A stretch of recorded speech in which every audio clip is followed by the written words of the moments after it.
الحمد لله الذي نحمده ونستعينه ونستغفره ونؤمن به ونتوكل عليه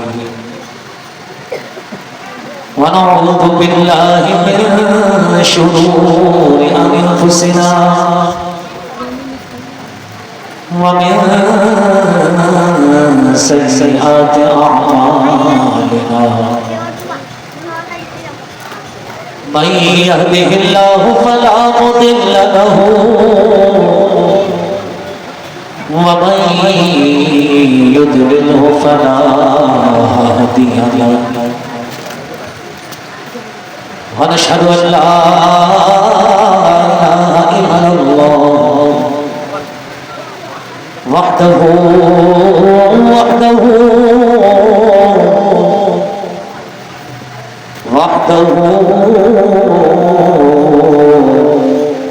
لا شريك له ونشهد أن سيدنا ومولانا ومرجانا وحبيبنا وطبيبنا ورؤوفنا ورحيمنا وكريمنا ومولانا ومغوانا ومرجانا محمد وعلى آله وأصحابه وأزواجه وذرياته وأهل بيته وعلماء ملته وشهداء دينه وعلى آله وأصحابه أجمعين برحمتك يا أرحم الراحمين. أما بعد فأعوذ بالله من الشيطان الرجيم. بسم الله الرحمن الرحيم. قال الله تبارك وتعالى في كلامه المجيد والفرقان الحميد. قل الحمد لله وسلام على عباده الذين اصطفى. آمنت بالله صدق الله مولانا العظيم وصدق رسوله النبي الكريم ونحن على ذلك لمن الشاهدين والشاكرين والحمد لله رب العالمين. دکھوں نے تم کو جو گھیرا ہے تو درود پڑھو، جو حاضری کی تمنا ہے تو درود پڑھو. گر تم درود پڑھو مومنوں کرینے سے تو حضور خود ہی چلے جائیں گے مدینے سے. مل کر بآواز بلند پڑھیے الصلاۃ والسلام علیک یا رسول اللہ، الصلاۃ والسلام علیک یا حبیب اللہ، الصلاۃ والسلام علیک یا نبی اللہ وعلی آلک واصحابک یا نور اللہ. وہ ہے شان صحابہ کرام رضوان اللہ تعالی علیہم اجمعین.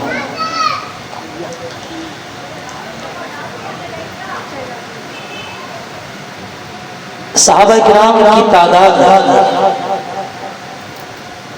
جس طرح انبیاء کم و بیش 1,24,000 گزرے ہیں.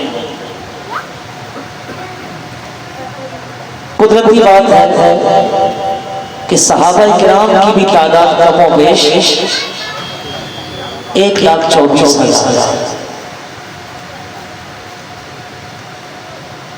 صحابی کسے کہتے ہیں پہلے یہ سمجھ لیجیے اور پھر انشاءاللہ قرآن کریم فرقان حمید اور احادیث طیبہ سے ان کے کمالات بھی سنیں گے اور ان کے فضائل بھی سنیں گے۔ دوستو صحابی کسے کہتے ہیں؟ جس شخص نے ایمان قبول کرنے کے بعد آقا کریم علیہ السلام کا دیدار کیا یا حضور کی صحبت میں بیٹھا، زمانہ پایا، وہ صحابی نہیں ہوتا۔ جیسا کہ اویس کرم رضی اللہ تعالی عنہ، اب انہوں نے حضور کا زمانہ پایا، یہ تھے ایمان والے بھی تھے، ایمان والے بھی تھے اور حضور کا دور بھی پایا، لیکن یہ صحابی نہیں ہوئے، یہ صحابی نہیں ہوئے، پھر کون تھے؟ ہاں یہ تابعی تھے اور خیر تابعی تھے، یہ تابعین میں سب سے بہتر، اس لیے جس نے ایمان قبول کیا اور حالت ایمان میں حضور کا دیدار بھی کیا، یا پھر دیدار کو نہ کر سکا، صحبت اختیار کی۔ آپ کہیں گے دیدار نہیں کیا، صحبت اختیار کی؟ ہاں، کچھ صحابہ ایسے بھی تو تھے جو نبی نہ تھے۔ اگر فقط دیدار کی بات کریں، اس کا مطلب ہے جو نابینا ہے، جن کو دکھائی نہیں دیتا ہے، وہ ایمان والے اور حضور کی صحبت میں بھی بیٹھے ہیں، پھر تو وہ صحابی نہ۔ تو اس لیے ایمان لانے کے بعد یا تو حضور کا دیدار کیا ہو یا حضور کی صحبت میں بیٹھے، اور پھر ایمان کی حالت ہی میں اس دنیا سے پردہ ہے۔ تو کل کتنی چیزیں ہوگی صحابی ہونے کے لیے؟ کل 3 چیزیں۔ نمبر 1 ایمان لانا، نمبر 2 دیدار حضور کا کرنا یا صحبت میں بیٹھنا، نمبر 3 ایمان ہی کی حالت میں اس دنیا سے پردہ کر جانا۔ جس شخص کے اندر یہ 3 باتیں پائی جائیں گی دوستو، وہ صحابی۔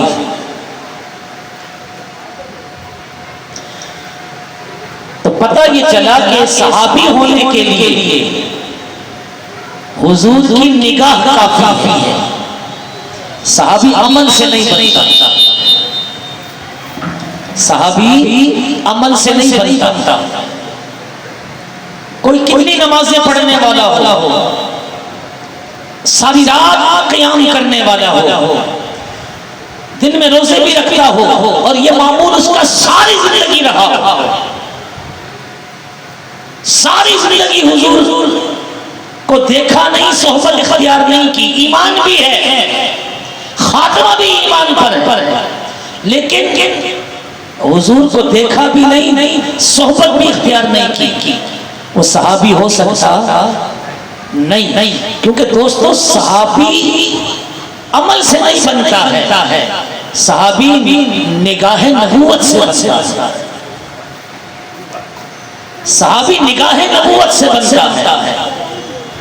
اس لیے غوث کیا اغیاث بن جائے، کتب کیا اقطاب بن جائے، ابدال بن جائے،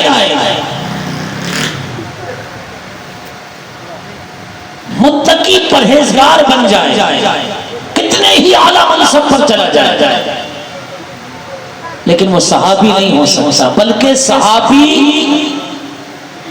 کہ ایک عمل کے برابر بھی اس کی ساری زندگی کا عمل نہیں پہنچ سکتا، کیونکہ صحابیت ایک اعلیٰ مقام ہے۔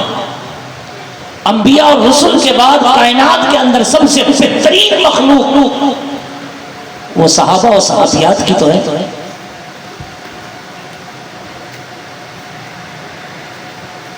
وہ اہل بیت کی تو ہے۔ اس لیے دوستو یہ صحابیت عبادات سے نہیں ملتی ہے، نگاہ نبوت سے ملتی ہے۔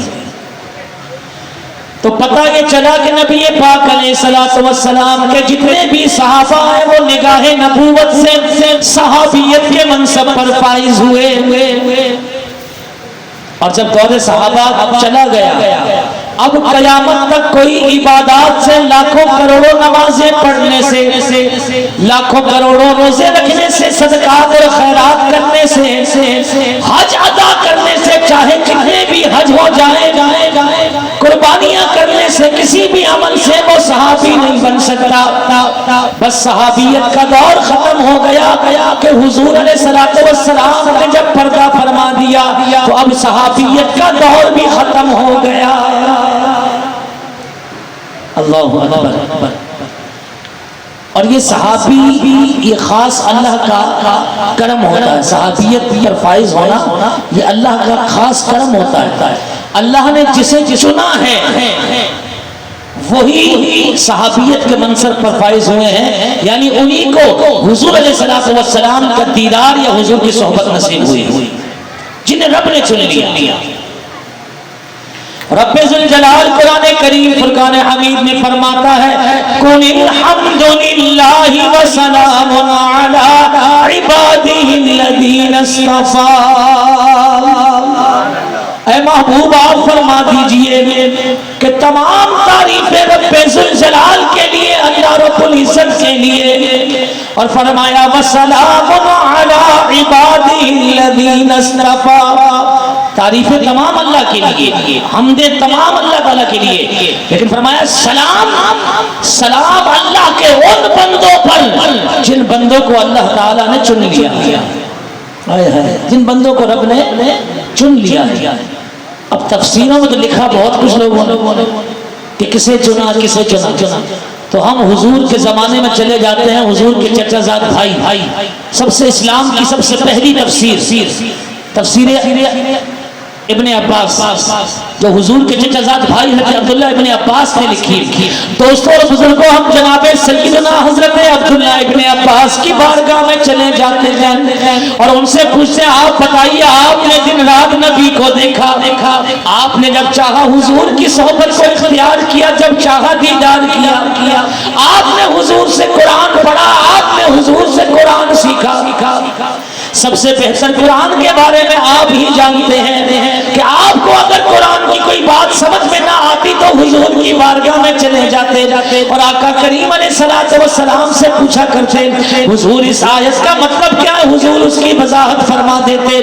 تو اسلام کی سب سے پہلی تفسیر ابن عباس، حضرت عبداللہ ابن عباس سے پوچھتے ہیں آپ بتائیے کہ رب ذوالجلال کے چنے ہوئے بندے کون ہیں؟ تو جب ہم نے حضرت عبداللہ ابن عباس سے پوچھا کہ رب ذوالجلال کے چنے ہوئے بندے کون ہیں تو آپ نے جواب دیا اصحاب محمد اصطفاهم اللہ لنبیہ، رب ذوالجلال نے اپنے نبی کے لیے جن بندوں کو چنا وہ حضور علیہ الصلوۃ والسلام کے صحابہ ہیں۔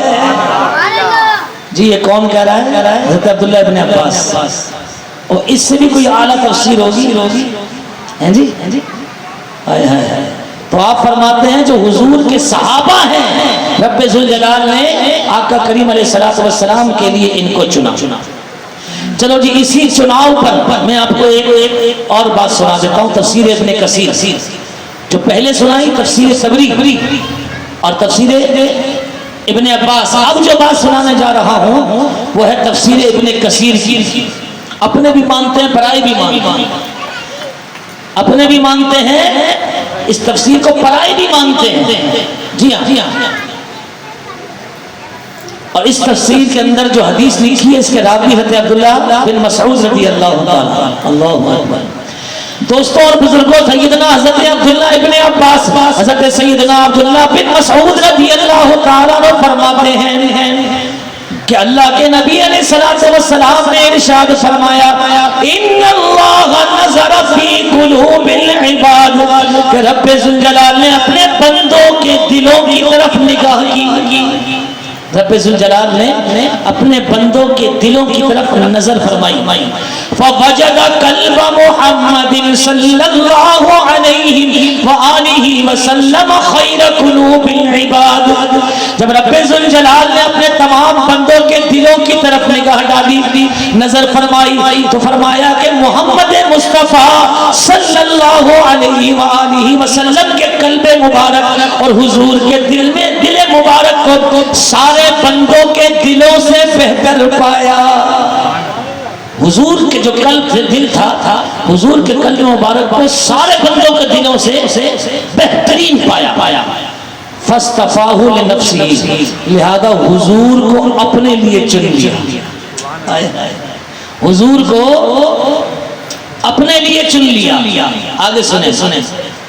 فَأَبْعَثَهُ بِرِسَالَتِهِ، اور فرمایا اپنے لیے چننے کے بعد رب ذوالجلال نے اپنی رسالت دے کر بھیج دیا، یعنی حضور کو رسول بنا کر مبعوث فرما دیا. سنیں جی، پھر فرماتے ہیں حضور علیہ السلام نے ارشاد فرمایا ثُمَّ نَظَرَ فِي قُلُوبِ الْعِبَادِ. جب حضور کا چناؤ رب نے اپنے لیے کر دیا، اب رب ذوالجلال نے پھر بندوں کے دلوں پر نظر ڈالی. پروردگار عالم نے نگاہ کرم فرمایا، رب ذوالجلال نے اپنے بندوں کے دلوں پر نگاہ ڈالی. بعد قلب محمد، حضور علیہ السلام کے قلب مبارک پر نگاہ ڈالنے کے بعد، حضور کو اپنے لیے چننے کے بعد، اب جب بندوں کے دلوں پر نگاہ ڈالی تو فرمایا فوجد قلوب اصحابہ خیر قلوب العباد. تو کہا بندوں کے اندر پھر سب سے زیادہ جس کے دلوں کو اللہ رب العزت نے بہترین پایا وہ حضور علیہ السلام کے صحابہ ہے. پھر سب سے بہترین دل اللہ نے جس کے پائے وہ کون ہے جی؟ حضور کے پیارے صحابہ. فَجَعَلَهُمْ وُزَرَاءَ نَبِيِّهِ، اللہ نے ان صحابہ کو حضور کا وزیر بنا جی.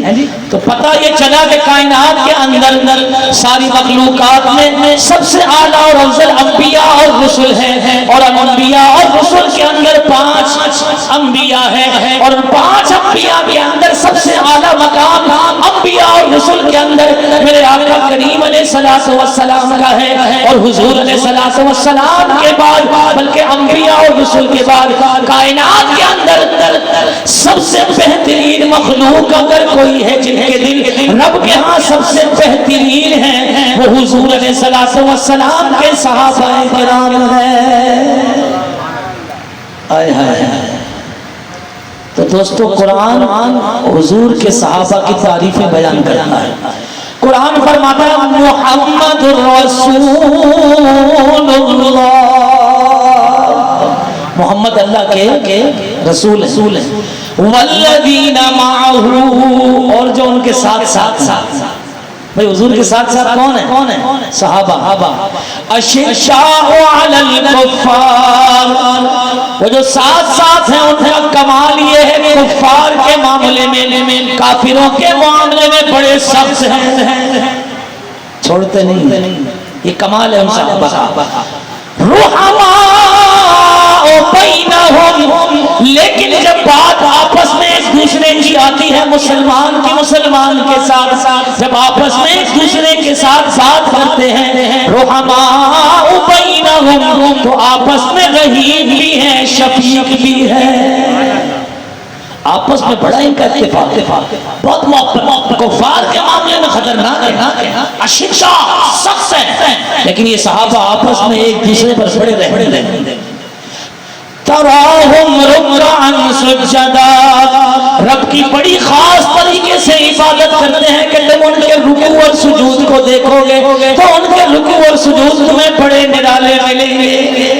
ہاں عبادت کے اندر بھی سب سے اعلیٰ یہ صحابہ عبادت کے اندر بھی سب سے اعلیٰ. پھر فرمایا یبتغون فضلا من اللہ ورضوانا، کیونکہ یہ دنیا کی خاطر عبادت نہیں کرتے، یہ لوگوں کو دکھانے کے لیے عبادت نہیں کرتے. ان کا مطمع نظر اور ان کی چاہت اور ان کی طلب فقط یہ ہوتی ہے یبتغون فضلا من اللہ اللہ ورضوانا، یہ تو رب ذوالجلال کا فضل، اس کی رضا تلاش کرتے رہتے گئے۔ بندہ لوگوں کو راضی کرنے کے لیے عمل کرتا ہے نا، تو صحابہ کی کوالٹی بتائی، جو حضور کے صحابہ ہیں معمولی نہیں ہیں، ان کا فقط مطمع نظر اور ان کی لالچ اور ان کا مطلب اور ان کا مقصد اور ان کی طلب، یبتغون فضلا من اللہ ورضوانا، اللہ رب العزت کا فضل اور اس کی رضا چاہنا، بس یہ کوئی بھی عمل کرتے ہیں وہ اللہ کی رضا کے لیے کرتے ہیں۔ پھر ایک کوالٹی اور بتائی قرآن میں صحابہ کی، رب ذوالجلال فرماتا ہے سیماہم فی وجوہہم من اثر السجود، قرآن کہتا ہے تم دیکھو گے کہ ان کے چہروں پر سجدوں کے نشان ہوں، ان کے چہروں پر سجدوں کے نشان ہوں۔ کیا مطلب؟ یہ نشان نظر آ رہا ہے آپ کو؟ یہ نشان نظر آ رہا ہے؟ اس نشان کی بات نہیں ہو رہی۔ ہمارے ہاں لوگ اس نشان پر چلے جاتے ہیں۔ جب یہ آیت پڑھی جاتی ہے نا سیماہم فی وجوہہم من اثر السجود، تم ان کے چہروں پر سجدوں کے نشان دیکھو گے تو لوگ یہ نشان دیکھ رہے ہوتے ہیں، لوگ یار میرے بھی تو نشان ہے، نمازیں پڑھتا ہوں میرے بھی نشان ہے۔ صحابہ کے بارے میں جو بات کی جا رہی ہے اس سے مراد یہ نشان نہیں ہے۔ فرمایا سیماہم فی وجوہہم من اثر السجود، کل قیامت کا دن ہوگا، میدان محشر جب قائم ہوگا، رب کے حضور سارے کھڑے ہوں گے، یہ صحابہ ہوں گے کہ ان کے چہروں پر سجدوں کے نشان نور بن کر واضح ہوں گے۔ نعرہ تکبیر، نعرہ رسالت، نعرہ حیدری، نعرہ غوثیہ، نعرہ خلافت۔ یہ نشان نہیں ہے، یہ تو ہم سجدہ کرتے ہیں زمین پر تو رگڑ لگتی ہے ہماری، اس سے یہ نشان آ جاتے ہیں۔ صحابہ کے سجدوں کے نشان چہروں پر وہ ہوں گے کہ جو نور کے نشان ہوں گے، اور کل قیامت کے دن یہ واضح طور پر ان کی سجدوں کے نشان چمک رہے ہوں گے۔ اور آپ کو پتہ ہے سجدوں کے نشان کتنے ہوتے ہیں؟ دوستو توجہ، سجدوں کے کتنے نشان ہوتے ہیں؟ 7 نشان۔ کتنے؟ سجدوں کے کتنے نشان ہوتے ہیں بھائی؟ اگر دریا ہے تو بچھا دیں، پیچھے ہمارے بھائی آ رہے ہیں نا، پیچھے دریا بچھا دیں۔ دوستوں آپ کی توجہ چاہوں گا، سجدوں کے کتنے نشان ہوتے ہیں بھائی؟ 7۔ اب آپ بولو 7 نشان کیسے ہو گئے سجدوں کے؟ سنو جی، ایک ماتھے پر، دوسرا ناک پر، تیسرا اور چوتھا ہاتھوں پر، 2 گھٹنے، 2 پاؤں۔ یہ ماتھا اور ناک ایک ہی ہے، 7 ہوگا، اور اگر الگ الگ کر دیں تو 8 ہوگا۔ کیوں؟ سجدہ کرنے کا حکم اسی طرح سے۔ بخاری شریف، مسلم شریف کے اندر موجود ہے، نبی پاک علیہ السلام فرماتے ہیں امرت ان اسجد علی 7 اعظم، مجھے حکم دیا گیا جب بھی سجدہ کروں 7 ہڈیوں پر سجدہ کروں۔ 7 اعظم، 7 ہڈیوں پر سجدہ کروں۔ تو 7 میں ماتھا اور ناک ایک، 2 ہاتھ، 2 گھٹنے، 2 پاؤں۔ تو ہم اگر یہ سمجھیں کہ فقط ماتھا نورانی ہوگا کل قیامت کے دن، نہیں، سیماہم فی وجوہہم من اثر السجود، صحابہ کے سجدوں کے نشانات واضح ہوں گے، چمکتے ہوں گے۔ اس کا مطلب یہ ہے کہ ان کے ماتھے بھی چمک رہے ہوں گے، ان کی ہتھیلیاں بھی چمک رہی ہوں گی، ان کے گھٹنے بھی چمک رہے ہوں گے، اور ان کے پاؤں کے نشانات بھی واضح طور پر روشن ہوں گے، کیونکہ 7 ہڈیوں پر سجدہ کرنے کا حکم۔ تو دوستو یہاں یہ بھی سمجھ لیجیے جس نے 7 ہڈیوں پر سجدہ نہیں کیا اس کا سجدہ پورا، یہ جو آج ٹکرے مارتے ہیں نا سجدوں میں جاتے ہیں اور پیچھے سے دونوں پاؤں اٹھا لیتے ہیں، کبھی دیکھا کسی کو؟ بڑا اہم مسئلہ عرض کر رہا ہوں. پیچھے سے دونوں پاؤں اٹھا لیتے ہیں سجدے میں. حکم تو ہے کہ 7 ہڈیوں پر سجدہ کرو. تو مجھے بتاؤ جو پاؤں اٹھا لیتے ہیں ان کا سجدہ ہوگا؟ نہیں. اس لیے فقہائے اسلام نے فرمایا 7 ہڈیوں پر سجدہ کرو، کیونکہ 7 ہڈیوں پر سجدہ کرنے کا رب ذوالجلال نے محبوب کریم علیہ السلام کو حکم ارشاد فرمایا ہے. سمجھ آ گئی؟ یہ مزارات پر جا کر جو کہتے جی سجدہ کرتا ہے فلاں، تو سجدہ تو 7 ہڈیوں پر ہوتا ہے. اگر کوئی جھک بھی جاتا ہے تو کہتے جی اس نے سجدہ کر دیا. سجدے کی تعریف تو 7 ہڈیوں پر نہیں سمجھے بھائی. سجدہ تو تبھی کہلائے گا نا کہ 7 ہڈیوں پر کرے گا. تو جتنے بھی جا کر مزارات پر جھکتے ہیں سجدے والی صورت اختیار کرتے ہیں، کیا ان کی 7 ہڈیاں لگی ہوتی ہیں؟ پاؤں تو ان کے بھی اٹھے ہوتے. تو سجدہ مکمل ہوگا تو پھر کیسے کہا جاتا ہے کہ یہ مزارات کو سجدہ کرنا؟ مزارات کو سجدہ کرنا ہم بھی درست نہیں کہتے، ہم بھی نہیں کہتے کہ یہ صحیح ہے. قربان جاؤ اعلیٰ حضرت امام اہل سنت نے بلکہ مزار پر حاضری دینے کا طریقہ یہ ارشاد فرمایا کہ جب تم کسی قبر پر جاؤ یا مزار پر جاؤ تو اس سے 2-4 ہاتھ دور کھڑے ہو. الحمدللہ اہل سنت و جماعت کا یہ وتیرہ رہا ہے اور عقیدہ ہے یہ اور طریقہ کار ہے یہ. جب کسی قبر پر یا مزار پر جاؤ اس سے 4 ہاتھ دور رہو قبر سے، اور قبر پر جا کر کہو السلام علیکم یا اہل القبور، اے قبر والے تم پر سلامتی ہو. یغفر اللہ لنا ولکم، اللہ تمہاری اور ہماری بخشش فرمائے. وانتم سلفنا ونحن بالاثر، تم ہم سے پہلے جانے والے ہو گئے اور ہم تمہارے بعد آنے والے ہیں. اور پھر فرمایا اعلیٰ حضرت نبی کہ وہاں پر پھر سورہ فاتحہ پڑھو، قرآن پڑھو. یہ سب کچھ کرنے کے بعد پھر اللہ کی بارگاہ میں ہاتھوں کو اٹھاؤ اور رب سے پھر دعا مانگو. جو صاحب مزار ہے اس کے لیے بھی اپنے لیے بھی. ہاں جو مزار والا ہے وہ تم سے لاکھوں درجے اچھا ہے، اللہ کی بارگاہ میں تم سے لاکھوں درجے مقبول ہے.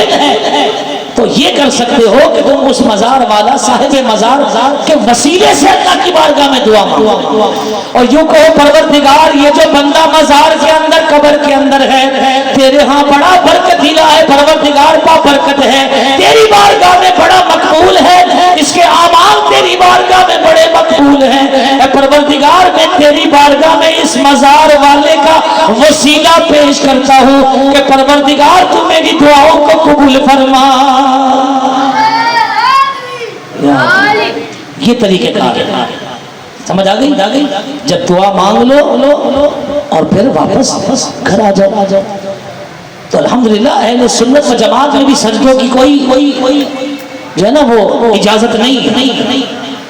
الحمدللہ چومنے چاٹنے کی بھی کوئی اجازت نہیں ہے. جب یہ فرمایا جا سکتا ہے کہ 4 ہاتھ دور رہو تو صاحب مزار کی قبر کو یا کسی بھی قبر کو چومنے کی اجازت ہو سکتی ہے. بات سمجھ آ گئی؟ لیکن یہ یاد رکھنا کہ جو مزار کے آگے سجدہ کرتا ہے وہ حرام کام کرتا ہے. کیا کرتا ہے؟ حرام کام کرتا ہے، شرک نہیں کرتا. کیونکہ شرک تب ہوتا ہے جب سجدہ عبادت سمجھ کے کیا جائے اور سامنے والے کو مستحق عبادت سمجھ کے کیا جائے تو جا کر شرک ہوتا ہے. یہ شرک نہیں، البتہ حرام ہے. اسلام سختی سے منع کرتا ہے جو قبروں پہ جا کے جھکتے ہیں. اس لیے دوستوں اور بزرگوں سیماہم فی وجوہہم من اثر السجود، صحابہ کی ایک شان یہ ہے کل قیامت کے دن جب یہ سارے جمع ہوں گے تو تم انہیں دیکھو گے کہ ان کے سجدوں کے جو آثار ہیں، سجدوں کے جو مقامات ہیں، سجدوں کی جو جگہ ہیں، یہ واضح طور پر روشن ہوں گی. اللہ اکبر. ہیں جی ان کو روشن پاؤ گے. اور ایک کوالٹی صحابہ کی قرآن نے یہ بھی بیان فرمائی. کیا فرمایا؟ ذالک مثلہم فی التوراۃ ومثلہم فی الانجیل. رب ذوالجلال فرماتا یہ جو باتیں میں صحابہ کے بارے میں، حضور کے پیاروں کے بارے میں، صحابہ کے بارے میں تم سے کر رہا ہوں، یہ فقط قرآن کے اندر نہیں.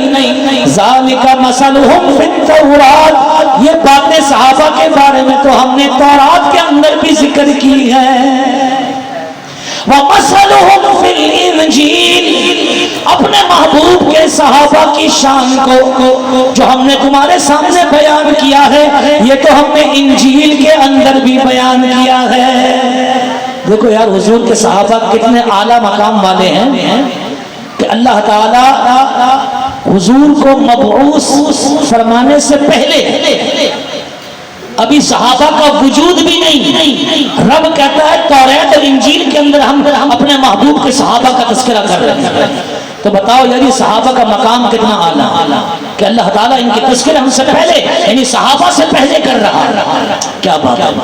اور سنیں رب ذوالجلال نے فرمایا وعد اللہ الذین آمنوا وعملوا الصالحات منہم مغفرۃ واجرا عظیما.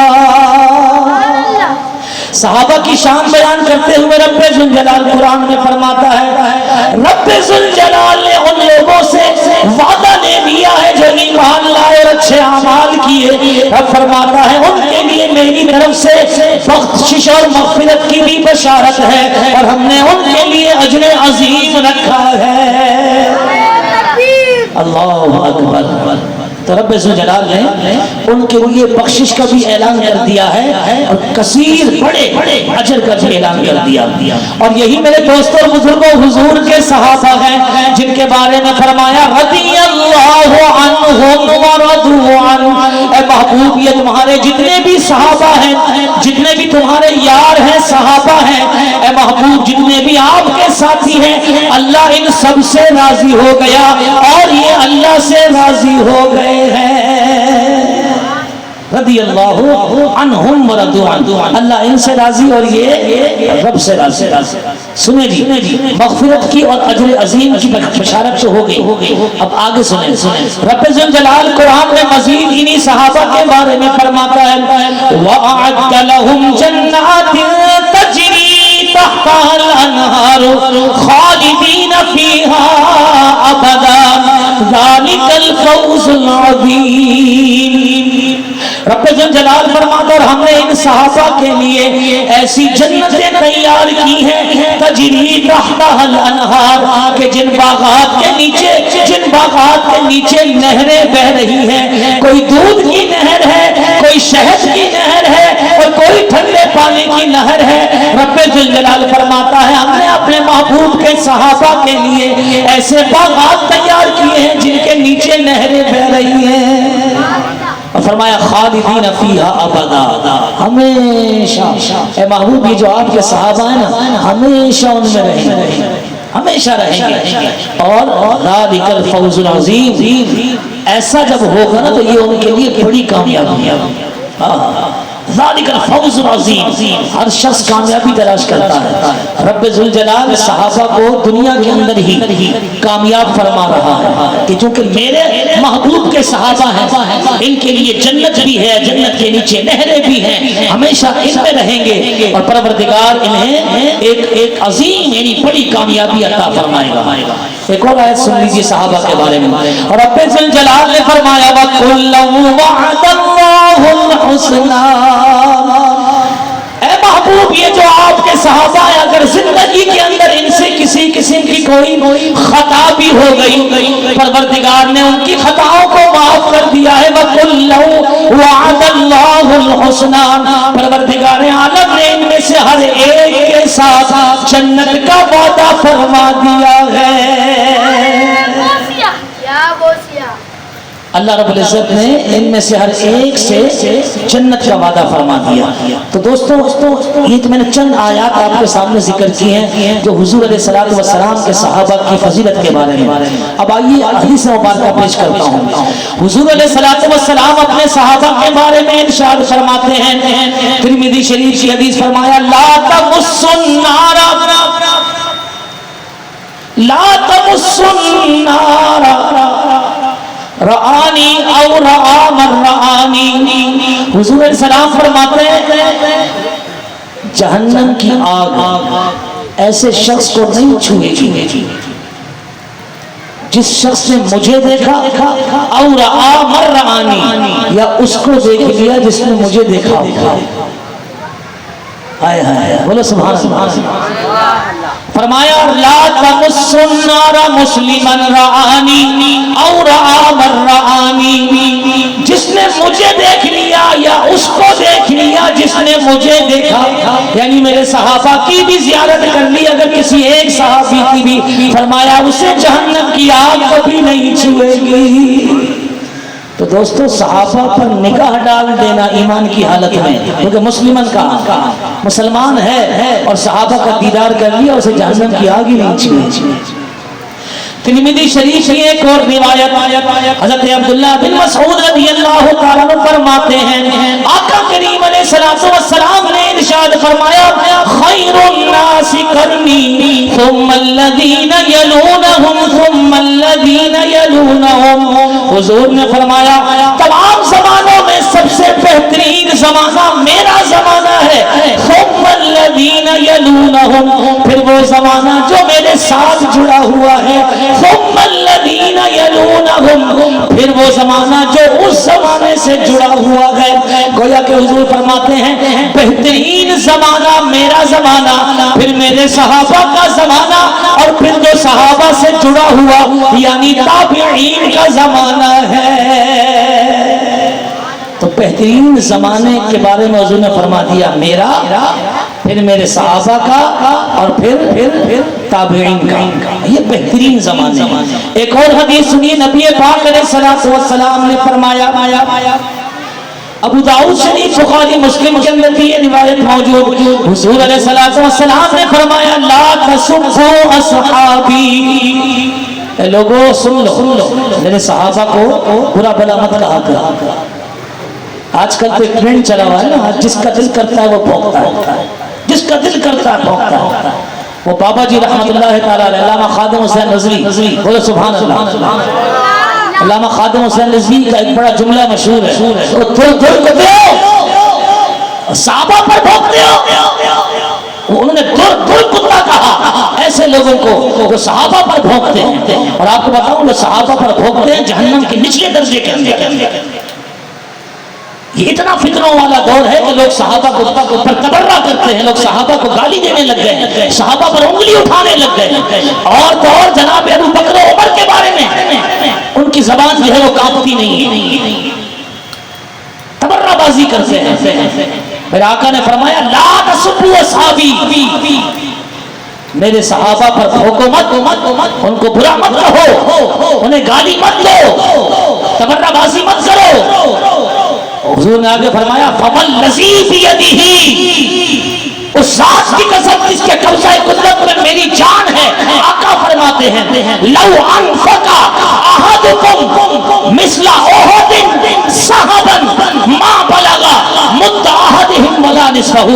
کہا تمہاری اور ان کی آپس میں کوئی کسی قسم کا جوڑ ہی نہیں بنتا, کیونکہ تم اگر احد پہاڑ کی مثل سونا بھی اللہ کی راہ میں خیرات کر دو, اور میرا صحابی فقط ایک مٹھی یا اس سے بھی آدھی اگر گندم اللہ کی راہ میں خیرات کر دے تو احد پہاڑ کے برابر تمہارا سونا خرچ کیا ہوا اللہ کی راہ میں دیا ہوا برابر نہیں ہو سکتا. نعرہ تکبیر, نعرہ رسالت, نعرہ حیدری. ہر صحابی نبی, ہر صحابی نبی, ہر صحابی نبی جنتی جنتی. کیا نعرہ یاد کرا دیا آپ نے, سبحان اللہ.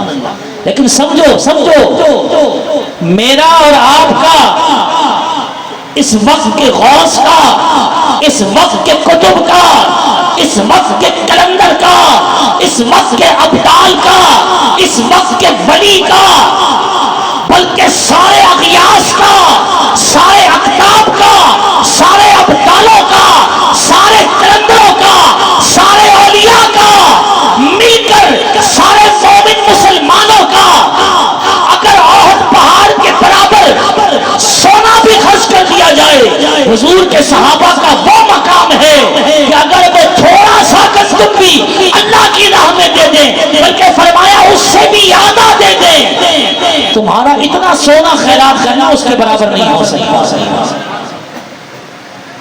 جوڑ کی بات کرتے ہو، کسی طرح برابری کی بات تمہارے منہ میں چھالے کیوں نہیں پڑ جاتے جب تم صحابہ کے بارے میں بدتمیزی کرتے ہو، جب تم صحابہ پر تبرہ بازی کرتے ہو؟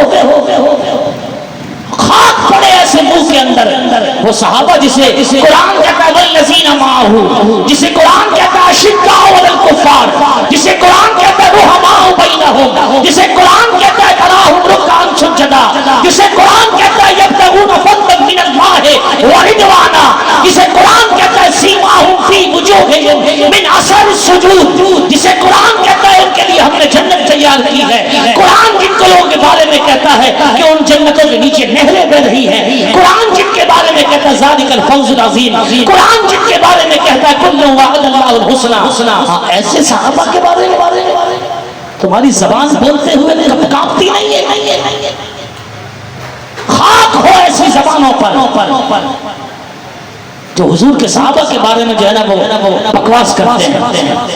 ہم علامہ خادم حسین رضوی کی سنت پر عمل کرتے ہوئے ہم کہتے ہیں دول دول کتوں صحابہ پر بھونکنے لگ گئے ہو۔ ایسے لوگ جہنم کے نچلے درجے کے کتوں میں سے کتے ہیں جو صحابہ پر بھونکتے ہیں۔ صحابہ ہماری جان ہے، صحابہ ہماری جان ہے، بولے صحابہ ہماری، ہر صحابی نبی، ہر صحابی نبی، اللہ اکبر، فرمایا لا تسبوا اصحابی، میرے صحابہ پر حکمت۔ پھر آقا کریم علیہ السلام نے یہ بھی فرمایا جو میرے صحابہ پر بھونکتا ہے لعنت اللہ و ملائکتی، اس پر اللہ کی بھی لعنت ہے، اس پر فرشتوں کی بھی لعنت ہے، اور فرمایا والناس اجمعین، تمام لوگوں کی اس پر لعنت جو میرے حضور کے صحابہ پر تبرہ کرتا ہے، بکواس کرتا ہے۔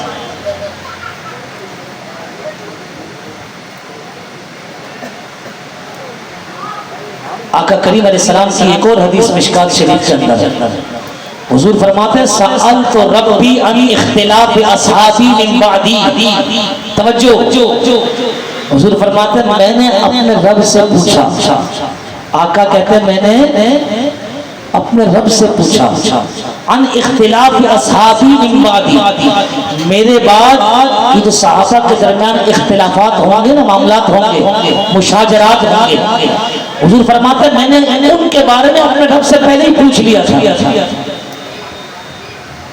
ان چیزوں کے بارے میں جو صحابہ کے آپس کے اختلافات ہوں گے نا، مشاجرات، حضور فرماتے ہیں میں نے پہلے رب سے پوچھ لیا تھا اس بارے میں۔ فَأَوْحَا إِلَيَّ، کہا جب میں نے پوچھا تو رب نے مجھ پر الہام فرمایا، پروردگار نے مجھ پر وحی کی، توجہ، اور فرمایا یا محمد، اے محمد ان اصحابک عندی بمنزلۃ النجوم فی السماء، آئے ہائے، فرمایا جب حضور نے کہا میں نے پوچھا اپنے صحابہ کے بارے میں اور ان اختلافات کے بارے میں، ان کے آپس کے معاملات کے بارے میں، مشاجرات کے بارے میں، حضور رب نے فرمایا ان اصحابک عندی، اے محبوب آپ کو جتنے بھی صحابہ ہیں نا میرے نزدیک، یہ رب کہتا ہے میرے نزدیک بمنزلۃ النجوم فی السماء، ایسے ہی ہے جیسے آسمان کے ستارے ہوتے ہیں۔ آج تک تو ہم یہ سنتا ہے نا کہ حضور نے فرمایا اصحابی کا نجوم، سارے صحابہ میرے سارے صحابہ ستاروں کی ماننے والے، رب فرما رہا ہے، حضور کہتے ہیں رب فرماتا ہے اے پیارے تمہارے جتنے بھی صحابہ ہیں میرے نزدیک آسمان پر موجودہ تاروں کی مانند ہیں، اور فرمایا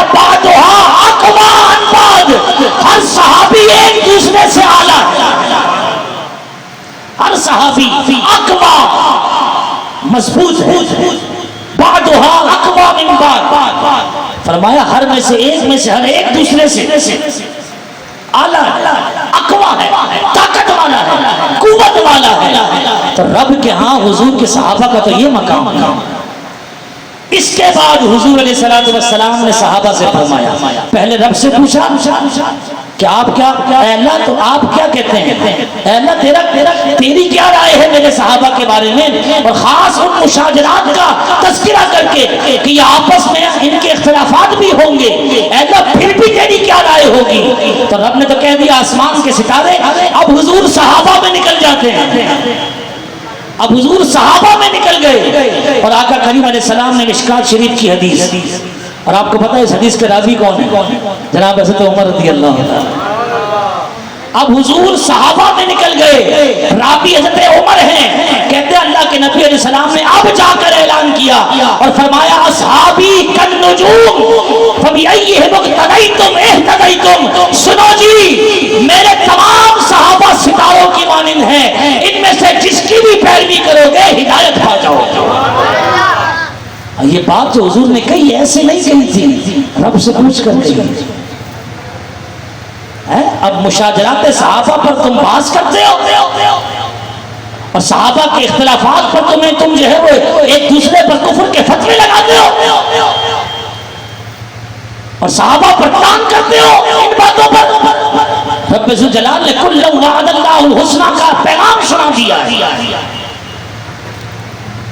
کہ ہم نے ہر صحابی کی تمام غلطیوں کو معاف کر دیا ہے اور ہم نے ان سے جنت کا وعدہ کر دیا ہے۔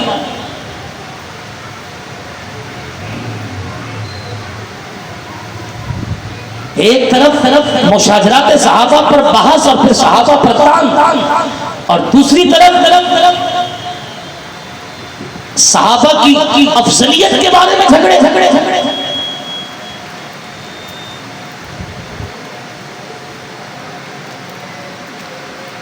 الحمدللہ اہل سنت و جماعت کا عقیدہ ہے یہ، سن لیجئے، حضور کے سارے صحابہ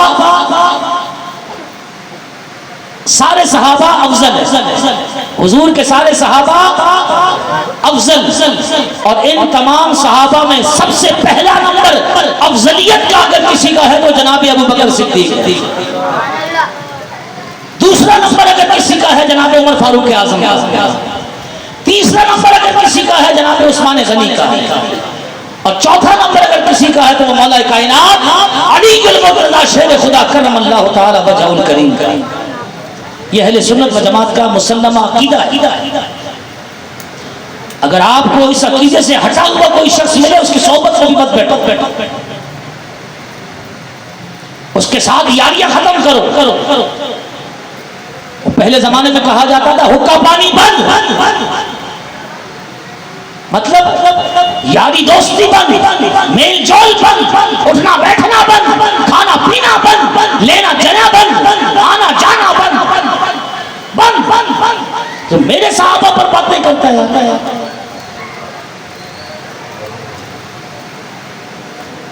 تو پہلا نمبر بولو نا جناب صدیق اکبر، دوسرا نمبر جناب عمر فاروق اعظم، تیسرا نمبر جناب عثمان غنی، اور چوتھا نمبر مولا کائنات علی المرتضی شیر خدا کرم اللہ تعالی وجہہ الکریم و رضوان اللہ تعالی علیہم اجمعین۔ سمجھ آ گئی بات؟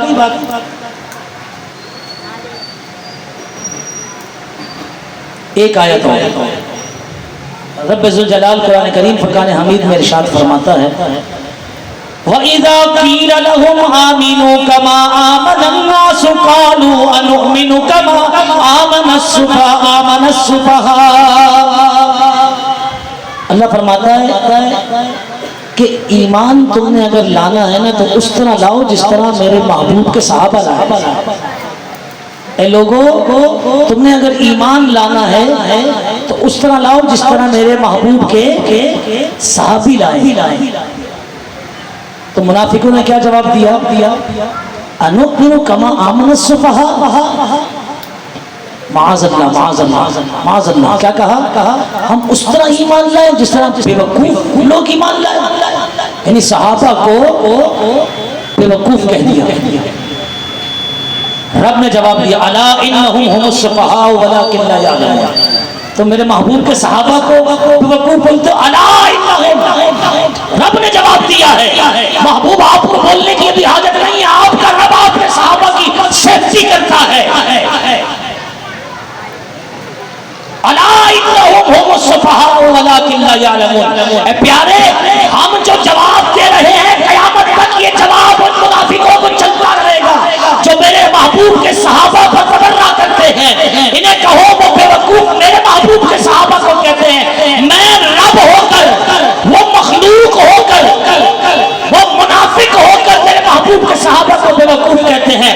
میں خالق ہو کر میں قادر ہو کر میں رازق ہو کر میں رب ہو کر میں ان لوگوں کے بارے میں کہتا ہوں الا انہم هم السفہاء.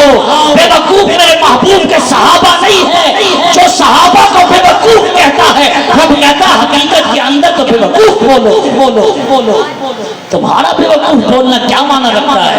رب جس سے بے وقوف ہے اصل بات تو یہ ہے کہ بے وقوف پھر وہی ہے. اب ہمیں پتہ نہیں چلتا اس بے وقوفی کا نا. رب کہتا ہے یہ بے وقوف ہیں ہم پھر بھی جا کر ان کے ساتھ ہیں. ہم پھر بھی میل جول کرتے ہیں کیونکہ ہمیں پتہ ہی چلتا. قرآن کہتا ہے ولکن لا یعلمون. ان کو خود اپنی بے وقوفی کا نہیں پتا تو میں کیا پتا چلتا.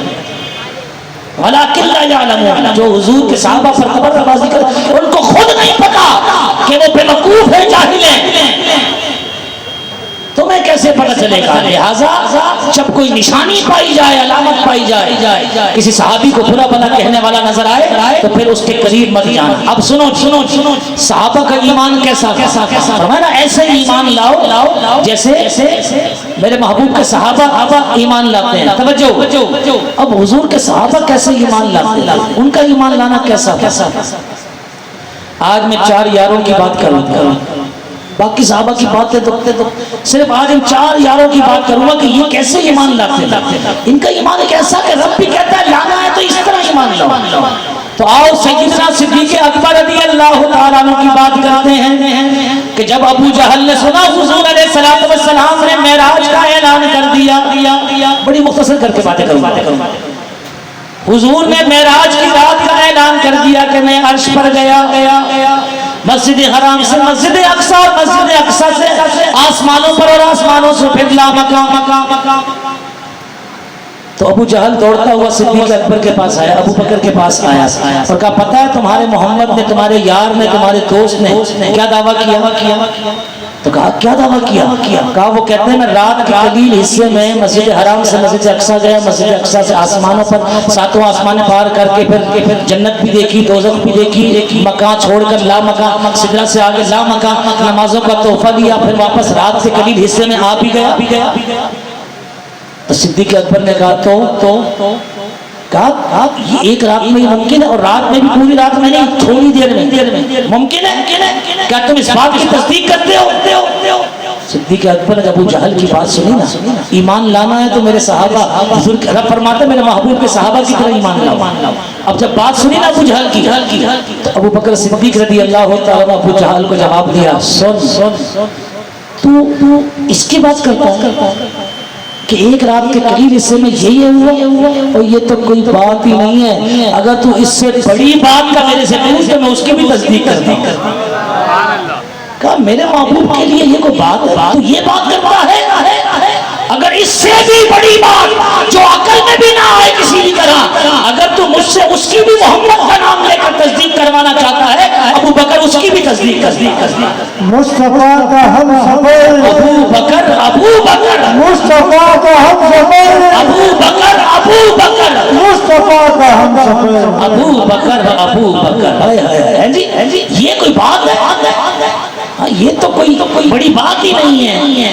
ایسی بات جو اس سے بھی بڑی ہو, جو عقلوں میں کسی طرح گھستی نہ ہو, اگر میرے محمد کا نام لے کر تو کہے نا کہ کیا تصدیق کرتا ہے, ابو بکر تو اس سے بھی بڑی بات کی تصدیق کر دے گا.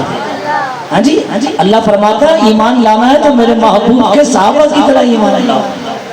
نہیں پوچھا کیوں، نہیں پوچھا کیسے، نہیں پوچھا کب، نہیں پوچھا ہوا نہیں ہوا، ہاں نہیں کیا کئی، کچھ بات ہی نہیں ہے۔ کہا کہ اگر یہ حضور نے کہا ہے تو ابو بکر اس پر ایمان رکھتا ہے، تصدیق کرتا ہے۔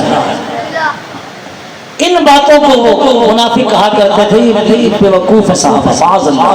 صحابہ کو کیا کہتے تھے؟ معاذ اللہ، بے وقوف۔ اس لیے یار کسی کی حضور کی بات آ جائے تو کسی کی سنتے ہی نہیں، حضور کی بات آ جائے تو پھر کسی کی سنتے ہی نہیں ہے، دیوانے ہیں عاشق حضور کے، بس اگر آقا کی بات آ گئی تو اب کوئی اور بات نہیں سنی۔ تو اگر ایمان لانا ہے، رب کہتا ہے اس طرح ایمان لاؤ جس طرح میرے محبوب کے صحابہ ایمان لاؤ۔ خلیفہ دوم جناب حضرت سیدنا عمر فاروق اعظم رضی اللہ عنہ۔ بڑی مختصر کر کے باتیں کر رہا ہوں ورنہ موضوع تو بڑا شاندار ہے، توجہ۔ حضور علیہ السلام بڑی رحم دلی، آپ تھے ہی رحم، شفقتوں کا مظاہرہ کرتے تھے، رحم دلی کا مظاہرہ کرتے تھے، پیار ہر ایک سے، لیکن کبھی کبھی جلال بھی آ جاتا تھا حضور کو، کبھی کبھی جلال بھی آ جاتا تھا، آپ غصے میں آ جاتے تھے۔ سنیں توجہ کے ساتھ دوستوں اور بزرگوں، جب حضور علیہ السلام کو کسی بات پر، کسی فعل پر، کسی عمل پر غصہ آ جاتا اور حضور ناراض ہو جاتے تو سب سے پہلے حضور کو صحابہ میں سے منانے والا کوئی اور نہیں ہوتا، وہ جناب سیدنا حضرت عمر فاروق اعظم رضی اللہ تعالی عنہ ہوتے تھے۔ ہاں جی، حضور کو منانے والا بولے یار بات نہیں کر سنتے تھے کہ بات کیا ہے، کس پر ناراض ہیں، کیوں ناراض ہیں، بس فوراً معافی مانگنے کے لیے دوڑ۔ اور آپ کو پتا جناب عمر فاروق اعظم کا انداز کیا ہوتا تھا حضور کو منانے کا؟ کیا ہوتا تھا؟ بولیں جی، میں کر کے دکھاتا ہوں کہ انداز کیا تھا۔ میں آپ کو انداز کر کے دکھاتا ہوں کہ جناب عمر کا حضور سے معافی مانگنے کا اور حضور کی ناراضگی کو دور کرنے کا انداز کیا ہوتا تھا۔ اللہ اکبر، بہت مشکل انداز ہے، میں نہیں اپنا سکتا ہوں، لیکن میں آپ کو کر کے دکھاتا ہوں۔ جب حضور ناراض ہوتے تھے نا اور منانے کی بات آتی تھی تو جناب عمر فاروق اعظم اس طرح دوزانوں بیٹھتے تھے، اپنی یہ دونوں کونیاں اپنی رانوں پہ رکھتے تھے، میں تو رکھ بھی نہیں پا رہا، ایسے، اور پھر ہاتھوں کو جوڑتے اور ایسے ان کا انداز۔ اب جو شخص اپنی کونیاں اپنے رانوں پر رکھے وہ کتنا جھکے گا؟ ہیں جی، وہ کتنا جھکے گا اگر وہ کونیاں اپنی رانوں پر رکھتا ہے اور پھر ہاتھ جوڑتا ہے۔ اور آقا کریم علیہ السلام ان کے اس عمل کو دیکھ کر مسکراتے، اپنی ناراضگی کو دور فرما دیا کرتے۔ تو یار کہا ایمان لانا ہے تو پھر میرے محبوب کے صحابہ کی طرح ایمان لاؤ جس طرح وہ ایمان لاتے۔ بولو جی، ہے بھی کوئی ایسا؟ کبھی کسی نے اپنے باپ کو ایسے بنایا؟ کبھی کوئی اپنی ماں کے قدموں میں ایسے گرا؟ یہ خاصہ تھا جناب عمر رضی اللہ تعالیٰ عنہ کا۔ معافی سب مانگتے تھے لیکن آپ کا ایک نرالا انداز تھا، اپنی کونیاں دونوں اپنی رانوں پر رکھ کر اس طرح ہاتھ جوڑتے اور حضور سے معافی مانگتے۔ اس انداز کو دیکھ کر جو ہے حضور ناراضگی کو چھوڑ دیتے، مسکرانے لگے۔ مزہ نہیں آیا بات؟ جی سمجھ آئی بات؟ ایمان لانا ہے نا تو فرمایا اس طرح لاؤ جس طرح میرے محبوب کے صحابہ لاؤ۔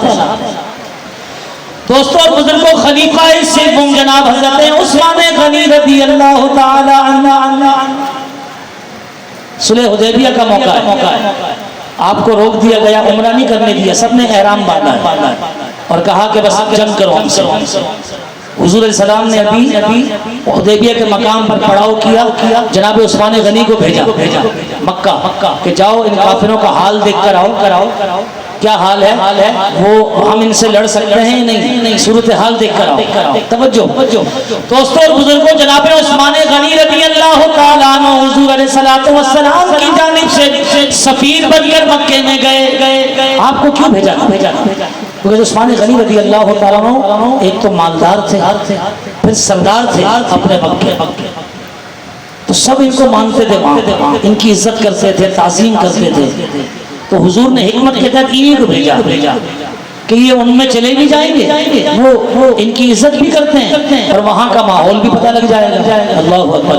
دوستوں اور بزرگوں، جناب عثمان غنی رضی اللہ تعالیٰ عنہ مکے میں داخل ہو گئے، بیت اللہ شریف میں داخل ہو گئے، یعنی حرم میں داخل ہوئے۔ سامنے کعبہ ہے، احرام بندھا ہوا، کعبہ ہے۔ آپ کو پتہ ہے حکم یہ ہے کہ جب عمرے کی نیت سے نکل آؤ تو اس وقت تک احرام نہیں کھول سکتے جب تک عمرہ نہ کر لو۔ اب کعبہ سامنے، آپ نے ان سب سے ملاقات کی، بڑی عزت کی آپ کی، سب کافروں نے، سرداروں نے آپ کی بڑی عزت کی، اور جب واپس آنے لگے نا تو آپ نے کعبۃ اللہ شریف کی طرف دیکھا تو ان کافروں کے سرداروں نے، جنہوں نے روکا تھا کہ کوئی عمرہ نہیں کر سکتا بلکہ کوئی مکے میں بھی داخل نہیں ہو سکتا، وہ آگے بڑھے اور آ کر جناب عثمان غنی سے کہنے لگے کہ آپ کو اجازت، اے عثمان آپ آ ہی گئے، آپ کو اجازت ہے، آپ طواف کر سکتے ہیں۔ آپ نے پھر کعبہ شریف کی طرف دیکھا، ہائے ہائے، ایمان لانا ہے رب فرماتا ہے تو اس طرح ایمان لاؤ جس طرح میرے محبوب کے صحابہ ایمان لاتے۔ ہمارے اور تمہارے ایمان کیا ہے جی؟ یا ان کے ایمان، ان کو بھی ایمان والے بولیں گے جو بھوکتے ہیں صحابہ پر۔ دوستوں اور بزرگوں، جناب عثمان غنی رضی اللہ تعالیٰ عنہ کو جب کہا کہ آپ چاہیں تو عمرہ کر سکتے ہیں، طواف کعبہ کر سکتے ہیں، آپ کو اجازت ہے، آپ نے ایک مرتبہ بیت اللہ شریف کو دیکھا، اللہ کے اس مقدس گھر کی طرف نگاہ ڈالی، آپ نے دیکھا اور دیکھ کر فرمایا جس کا محبوب اس کے ساتھ نہیں ہو اس کے ہاں اس طواف کعبہ کی کوئی اہمیت نہیں ہے۔ کہا یہ کیسے ہو سکتا ہے کہ میرا محبوب حدیبیہ کے مقام پر بیٹھا ہو، آقا وہاں بیٹھے ہو اور عثمان ان کے بغیر طواف کر لے؟ ارے ہمیں تو طواف کعبہ سکھانے والے حضور ہیں، ہمیں تو یہ بتانے والے حضور ہیں کہ اس گھر کا طواف کیا جاتا ہے، ہمیں تو بتانے والے حضور ہیں کہ کہاں کہاں پتھر کو چوما جاتا ہے، حجر اسود کے بوسے دیے جاتے ہیں، ہمیں تو سکھانے والے حضور ہیں کہ یہاں زمزم پینا بھی بڑا بابرکت ہوتا ہے، ہمیں تو بتانے والے حضور ہیں کہ صفا سے مروہ جایا جاتا ہے، مروہ سے صفا آیا جاتا ہے، ہمیں تو سکھانے والے حضور ہیں، بلکہ ہمیں تو یہ بات بھی حضور نے بتائی کہ رب ہے، رب ایک ہے، رب موجود ہے، ہمیں تو رب کی ربانیت کا بھی حضور نے بتایا۔ آج اگر مجھے موقع مل گیا کہ میرے محبوب کو تو روک دیا گیا اور مجھے کہا جاتا ہے طواف کر لو، تو عثمان کو یہ کیسے گوارا ہو سکتا ہے کہ محبوب کے بغیر ہی طواف کعبہ کرو؟ محبوب کے بغیر جاؤ عثمان، اپنے محبوب کے بغیر طواف کعبہ بھی نہیں کرتا۔ سمجھ آئی؟ اس بات کو دیکھ کر کافر کہتے ہیں اس طرح ایمان لائے جس طرح بے وقوف لاتے ہیں۔ حضرت عثمان غنی کے اس عمل کو بے وقوفانہ عمل کہتے ہیں، اور رب کہتا ہے نہیں، ایمان لانا ہے تو ایسے ہی لاؤ، ایمان تمہارا ایسا ہونا چاہیے جیسے میرے محبوب کے صحابہ لائے۔ رہی بات تم بے وقوف کہتے ہو، تمہاری کیا اوقات ہے؟ میں اعلان کرتا ہوں قیامت تک کہ یہ اعلان گج گج کے لوگ اس اعلان کو کرتے رہیں گے، الا انہم هم السفہاء ولکن لا یعلمون۔ میرے محبوب کے صحابہ کو بے وقوف کہنے والوں، قیامت تک یہ اعلان ہوتا رہے گا، بے وقوف میرے محبوب کے صحابہ نہیں ہے، بے وقوف تو تم ہو۔ لیکن مزے کی بات، ایک ہوتا ہے بے وقوف اور اسے پتا ہو کہ میں بے وقوف ہوں، اور ایک وہ ہوتا ہے جو ہو بے وقوف اور اس کو پتہ ہی نہ ہو میں بے وقوف ہوں۔ تو جو بے وقوف ہونا وہ تو کبھی نہ کبھی اپنی بے وقوفی ختم کر دیتا ہے، توبہ کر لیتا ہے، لیکن جو بے وقوف ہو اور اس کو یہی نہ پتا ہو میں بے وقوف ہوں تو سدا بے وقوف رہتا ہے، کیونکہ اس کو پتہ ہی نہیں ہوتا ہے میں بے وقوف ہوں، کہیں توبہ کر لیتا۔ سمجھ آئی؟ تو بے وقوفی ہونا یہ بھی غلطی ہے، اور اس پر یہ نہ پتا ہونا میں بے وقوف ہوں، یہ اس سے بڑی غلطی ہے۔ تو رب نے ان کو دو درجے چوڑی چڑھا دیا، ایک بے وقوف بھی ہو، دوسرا تمہیں اپنی بے وقوفی کا پتہ نہیں، ولکن لا یعلم۔ تو دوستو ایمان لانا ہے تو رب نے بتا دیا معیار کیا ہے ایمان لانے کا، اس طرح لاؤ جس طرح میرے محبوب کے صحابہ۔ قربان جاؤں چوتھے خلیفہ اسلام کے مولا کائنات علی المرتضی شیر خدا کرم اللہ تعالی وجہہ الکریم، جنگ خیبر کے موقع وہ خیبر کا قلعہ فتح کرنے والے مولا علی، بولو سبحان اللہ، ہیں جی وہ جن کی آنکھوں میں حضور نے لعاب ڈالا تھا، آنکھیں روشن ہو گئی، مولا علی ہیں جی جنگ خیبر سے واپس آئے نا تو حضور نے نماز اثر پڑھ لی، مولا علی نے نہیں پڑھی، پر آقا نے فرمایا علی بیٹھ جاؤ، میں تمہارے زانوں پر سر رکھ کر آرام کرنا چاہتا ہوں۔ تو حضور نے زانوں پر سر رکھ کر آرام کیا، آقا کی آنکھیں آرام کے لیے بند ہو گئی۔ عقیدہ نبی کی آنکھ سوتی ہے، دل نہیں سوتا، نبی کی آنکھ سوتی ہے، دل اللہ تعالیٰ نے اپنے نبی کو آرام کی حالت میں بھی غافل نہیں بنایا، آنکھ سوتی ہے بس دل جاگتا ہے، سمجھ آئی؟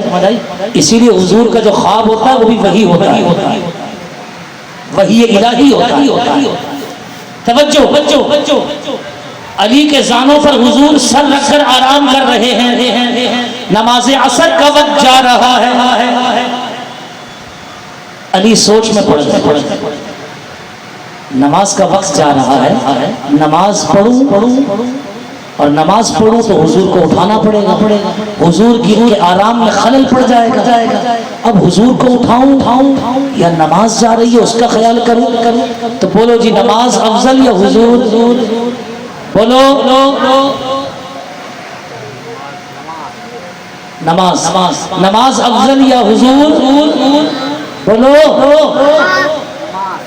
ہماری یہی تو تربیت صحیح نہیں ہوئی، نماز افضل نہیں ہے، جب نماز اور حضور کی بات آئے تو حضور افضل ہے، کیونکہ یہ نماز ہمیں حضور کے صدقے میں ملی۔ نماز افضل نہیں، وہ ایک صحابی تھے نا، وہ مسجد نبوی ہے، نماز پڑھ رہے تھے، حضور تشریف لے آئے، انہوں نے دیکھا مسجد میں حضور آ گئے، پتہ لگ گیا حضور نے بھی ان کو دیکھ لی نماز پڑھتے ہوئے، انہوں نے بھی محسوس کر لیا کہ حضور آ گئے، حضور جا کے تشریف فرماؤ، حضور نے اسی صحابی کو آواز دی، انہی صحابی کو نماز پڑھ رہے ہیں، انہی صحابی کو آواز دی، جب آواز دی نا تو وہ تو نماز پڑھ رہے تھے، انہوں نے سوچا حضور دیکھ کر تو گئے، نماز پڑھ سلام پھیر کر چلتا ہوں، حضور نے پھر آواز دے، کہا حضور کو پتہ ہے میں نماز پڑھ رہا ہوں، نماز پوری کر کے چلا جاؤں گا۔ جب سلام پھیرا نا تو حضور کی بارگاہ میں گئے، آقا کریم علیہ السلام نے تو اپنا رخ پھیر دیا، آقا نے فرمایا جب میں نے تمہیں آواز دی تو تم کیوں نہیں آئے؟ آقا میں نماز میں تھا۔ حضور نے پھر فرمایا جب میں نے تمہیں آواز دی تو تم کیوں نہیں آئے؟ وہ سمجھے بات کو نہیں سمجھے، کیوں حضور کو پتہ نہیں تھا کہ نماز میں ادھر ہی تو آ کے گڑبڑ ہو جاتی ہے کہ لوگ حضور کو چھوڑ کر عبادت کی بات کرتے ہیں۔ میں عبادت کی بات کرتا ہوں، بندہ مومن اور ایمان والا ہی تب ہوتا ہے جب حضور کو مانتا ہے۔ رب نے اپنا کلمہ اور اپنا ایک ہونا بھی اپنے محبوب کے لبھائے مبارک سے ہمیں بڑھایا۔ اے محبوب آپ ان کو کہیے، آپ کے کہنے سے جب یہ مجھے ایک مانیں گے تو پھر میں ان کے مسلمان ہونے کو مانوں۔ سمجھ آ رہی بات؟ حضور نے دیکھا نماز پڑھ رہے ہیں، پھر بھی حضور کہہ رہے جب میں نے بلایا تھا پھر نماز چھوڑ کے بھی کیوں نہیں آئے؟ اور آپ کو بڑی مزے کی بات بتاؤں، اگر نفل نماز کوئی پڑھ رہا ہو، نفل نماز ماں باپ آواز دے دیں تو فرمایا نفل نماز چھوڑ کے بھی چلے، سمجھے جی؟ نفل نماز اور ماں باپ آواز دے دیں کسی کام کی تو نماز چھوڑ، نفل عبادت ہے، ماں باپ کا حکم ماننا ضروری، نفل نماز یہ ذہن میں رکھیے۔ اگر نماز کو چھوڑ کر ماں باپ کا حکم ماننا ضروری ہے نفل نماز کو، تو بتاؤ حضور بلا رہے،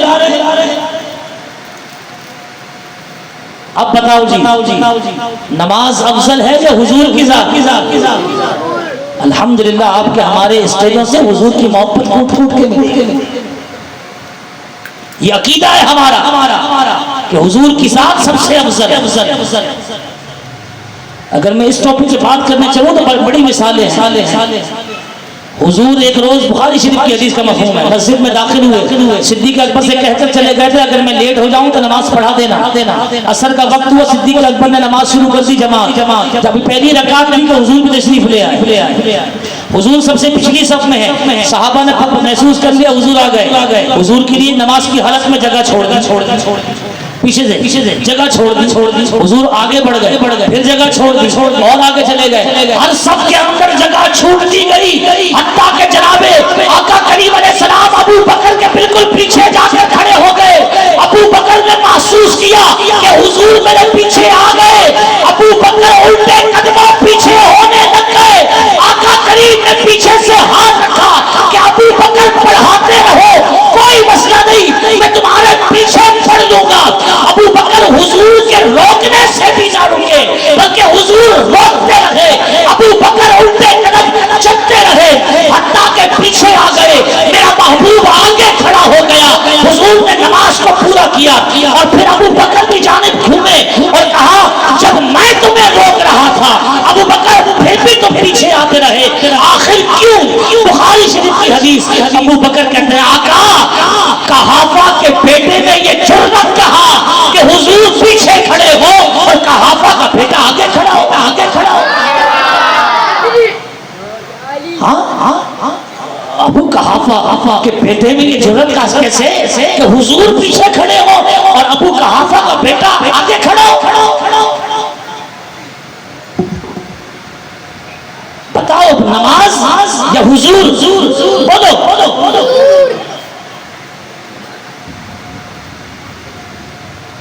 حضور کی ذات افضل ہے۔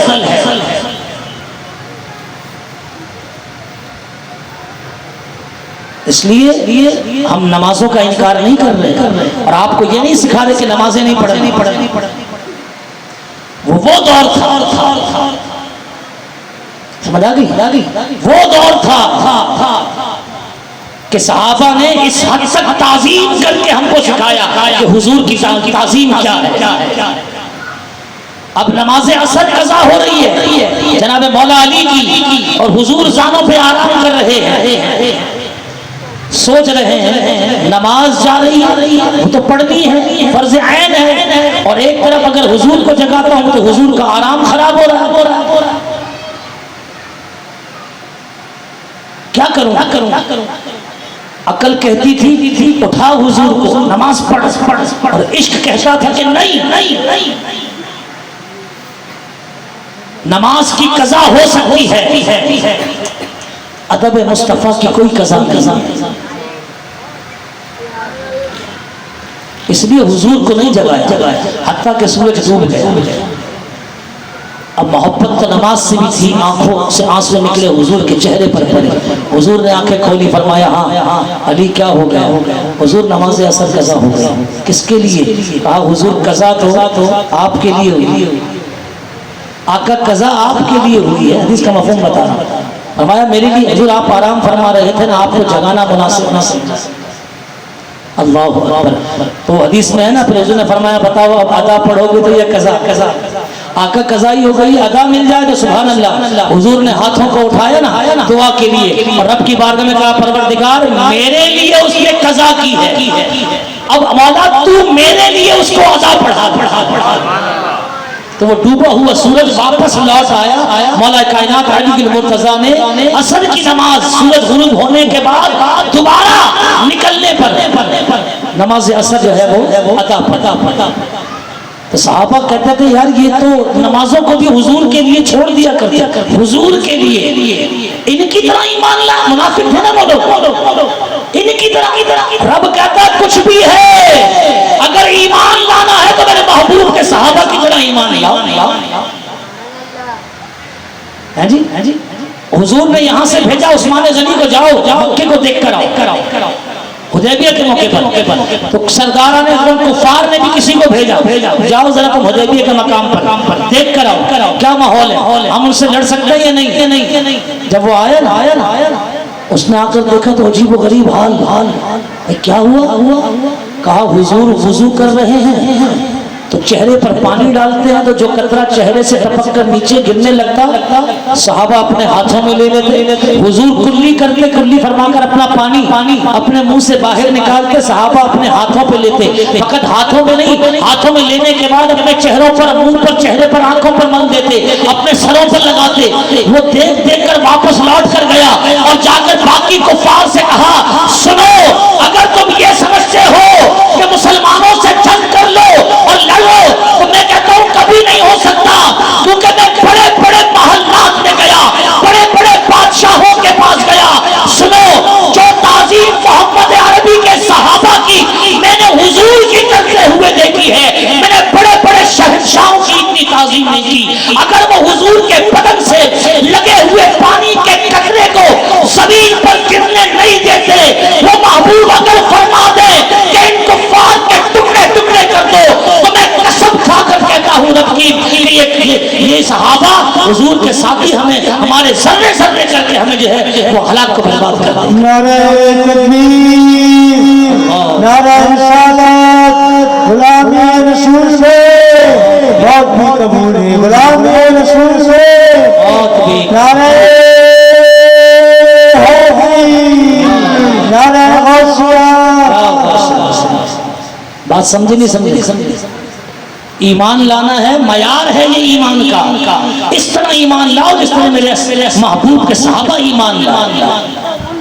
یہ صحابہ حضور کے بارے میں کوئی بات سنتے تھوڑی تھے، ہم تو سن لیتے ہیں اور یار کیا کروں، بچپن کا دوست ہے یار ہمارا کیا تعلق، یار ہم تو بس ویسے ہی ہم توجہ نہیں دیتے، بس وہ بھوکتا رہتا ہے، ویسے ہی سنتے رہتے ہیں۔ یار تمہاری یاری ہے اس سے، یار اب یار وہ بچپن ہمارے ابا کے جاننے والے تھے نا، اب کیا کریں یار۔ صحابہ کسی بھی سنتے تھے اس معاملے میں کہ حضور کے بارے میں کوئی بات کر جائے، تو ایسی یاریاں آپ کو نہ دنیا میں کام آئیں گی نہ آخرت کے اندر کام آئیں گی۔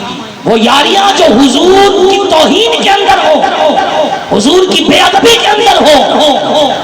اگر آپ کا کوئی ملازم ایسا ہے اس کو سمجھاؤ کہ ہم توہین رسالت سے بالکل قائل نہیں، ہم توہین صحابہ کے بالکل قائل نہیں، ہم توہین اہل بیت کے بالکل قائل نہیں، ہم توہین اولیاء کرام کے بالکل قائل نہیں۔ آپ کو پتا ہے آج کتنا اہم دن ہے، آج کتنا اہم دن ہے، اچانک مجھے بھی یاد آ گیا بابا فرید رحمت اللہ تعالی علیہ کا آج عرس ہے۔ آج کی جو رات ہے وہ بابا باول شاہ کے عرس کی، اور بعض نے 4 تاریخ لکھی، 4 محرم۔ بہرحال ہے جی، تو ہم اولیاء اللہ کے بھی گستاخی کے قائل، توہین کے قائل نہیں ہیں، ہماری کوئی یاری نہیں ہے۔ ایسے لوگوں تھے جو اللہ کی، اللہ کے محبوب کی، اللہ کے محبوب کے صحابہ کی، یا اللہ کے محبوب تھے جو اللہ کے اولیاء ہیں ان کی، یا ازواج مطہرات ہیں ان کی، یا اہل بیت ہیں ان کی، کسی کی بھی ذرہ برابر بھی توہین کوئی کرے، ہمارا اس سے کوئی تعلق نہیں۔ سمجھ آ رہی ہے بات؟ ہاں ایسے سے یاریاں چھوڑ دو، خدا کی قسم اگر ایسے کی یاریاں رکھو گے تو پھنس جاؤ گے۔